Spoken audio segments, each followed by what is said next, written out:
Привезли такое кресло после взрыва подушки. Вот такая проблема здесь. Ну что, сейчас сделаем. Результат покажу. Вот что получилось.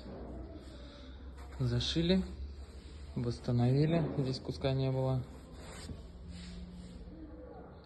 Подушку новую вставили. Все, вся безопасность установлена. Чехол сшит.